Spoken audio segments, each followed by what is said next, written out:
ನಮಸ್ಕಾರ ಸ್ನೇಹಿತರೆ, ನಾನು ನಿಮ್ಮ ಮಾರ್ಗದರ್ಶಕ ಜಿಶಾನ್. ಸೊ ನೀವು ಲಾಸ್ಟ್ ವಿಡಿಯೋಲಿ ನೋಡ್ಬೋದು ನಾವು ಕ್ಯೂಬ್ಸ್ ಅಂತ ಯಾವ ಥರ ಚೆಕ್ ಮಾಡಬೇಕು 7 days 20 daysನ ಅದ್ರ ಬಗ್ಗೆ ಹೇಳ್ಕೊಟ್ಟಿದ್ದೀವಿ. ಸೊ ಇವತ್ತಿಂದ ನಮ್ಮ ಸಬ್ಜೆಕ್ಟ್ ಬಂದುಬಿಟ್ಟು AEC blogs. So AEC blogs ಬಂದುಬಿಟ್ಟು ನಾವು ಕನ್ಸ್ಟ್ರಕ್ಷನಲ್ಲಿ ತುಂಬ ಇವತ್ತಿಂದ ಡೇಯಲ್ಲಿ ತುಂಬ ಟ್ರೆಂಡಿಂಗ್ ಆಗಿರೋದನ್ನ ಮೆಟೀರಿಯಲ್ ಇದು. ಸೊ ನಾವು ಈ ಮೆಟೀರಿಯಲು ಯಾವ ಥರ ಮ್ಯಾನುಫ್ಯಾಕ್ಚರ್ ಆಗುತ್ತೆ, ಇದ್ರದ್ದು ಫುಲ್ ಫಾರ್ಮ್ ಏನು, ಇದ್ರ ಥರ ಮಿಕ್ಸ್ ಆಗುತ್ತೆ, ಯಾವ ಥರ ಇದು ಪ್ರೊಡಕ್ಷನ್ ಮಾಡಿದ್ವಿ, ಸೊ ಅದ್ರ ಬಗ್ಗೆ ನಾವು ಹೇಳ್ಕೊಟ್ಟಿದ್ದೀವಿ. So AEC blocks full form ಬಂದುಬಿಟ್ಟು autoclaved aerated concrete box. So ಇದನ್ನು ನೀವು ನೋಡ್ಬೋದು. ಸೊ ಇದರಲ್ಲಿ ಟೋಟಲ್ 6 ಟೈಪ್ಸ್ ಆಫ್ ರಾ ಪ್ರಾಪರ್ಟೀಸ್ನ ನಾವು ಯೂಸ್ ಮಾಡ್ತೀವಿ. ಸೊ ಫಸ್ಟ್ ಬಂದುಬಿಟ್ಟು cement, lime, fly ash or silica, aluminium powder, gypsum and water. So ಇದನ್ನು ನೀವು ನೋಡ್ಬೋದು. ನಾವು ಎಷ್ಟು ಕಾಂಪೋಸಿಷನ್ನ ಯೂಸ್ ಮಾಡ್ಕೊತೀವಿ. ಇದು ಸಿಮೆಂಟು 8 to 12% ಯೂಸ್ ಮಾಡ್ತೀವಿ, ಲೈಮು 10 to 15% ಯೂಸ್ ಮಾಡ್ತೀವಿ, ಫ್ಲೈ ಆ್ಯಶ್ 60 to 70% ಯೂಸ್ ಆಗುತ್ತೆ ನಮಗೆ.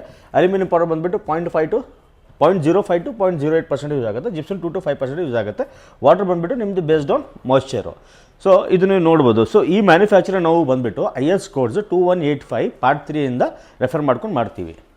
ಓಕೆನಾ. ಸೊ ಈಗ ನೆಕ್ಸ್ಟ್ ವೀಡಿಯೋಲಿ ನಾವು AEC ಬ್ಲಾಕ್ಸ್ನ ಯಾವ ಥರ ಚೆಕ್ ಮಾಡಬೇಕು ಅಂತ ಹೇಳ್ಕೊಡ್ತೀನಿ ನಿಮಗೆ.